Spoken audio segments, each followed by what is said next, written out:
I know that you may have seen that there are certain Bibles that are different from the others. For example, there's this popular yellow Bible. I think it's a Good News Bible, yeah? It's very yellow and this way. That has about, I think that should be 73 books of the Bible in it, right? So popularly used by the Roman Catholics. So this is what happened here. So the Protestants, they use the 66 books of the Bible, the one that is most common. So if you're a Protestant, you'll be using the 66 books of the Bible. And I hope you know what a Protestant is. Please know it. Right? It's not for this video. Then the Roman Catholics, they use the 73 books of the Bible. Roman Catholics, they use the 73 books of the Bible. Right? And then the Ethiopian Orthodox, they use 81 books of the Bible.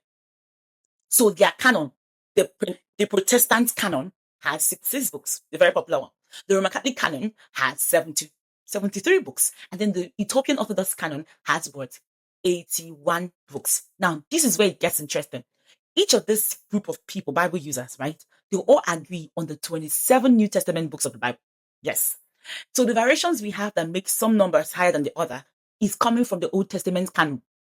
So all of them agree that the New Testament books of the Bible should be 27. They're not even arguing about it. They all agree on that. However, when it comes to the Old Testament books of the Bible, there are variations. So there are additional books that that the other ones have that these other ones do not have. So the least in number is the Protestant Bible, right? And then as a Protestant myself, now let me give you an idea of why the Protestant Bible just has the 66 books. Of course, there's 9 books of Old Testament. The reason it is so is because we took our dressing from Jesus's reference in the book of Luke 24, verse 44. The reference to the law of Moses, the prophets, and the Psalms. Right? That is Jesus himself making that reference in Luke 24, verse 44. Now, calm down.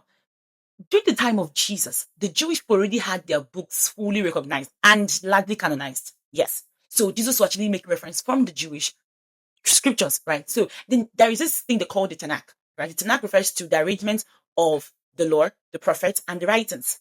Now, these are the three main categorization of the Jewish scriptures. So you have the law, the prophets, and the writings. All of them put together, they're referred to as what? The Tanakh. Of course, the law is referred to as the Torah, right? So mostly the 5 books of Moses written by Moses, the recognized 5 books written by Moses, right? So Jesus was already making reference to these scriptures during his time. So the Protestants just simply took clue for that. So, okay, so let's just work with what we have, largely recognized by the Jewish scriptures, which Jesus himself, while he walked on the earth, had made reference to. Now, this is actually the explanation behind the 39 books of the Old Testament that you have in the Protestant Bible, that is 66 books in total. But like I said, both the Protestants, the Roman Catholics, and the Ethiopian Orthodox, right? They all agree on the 27 books of the Bible.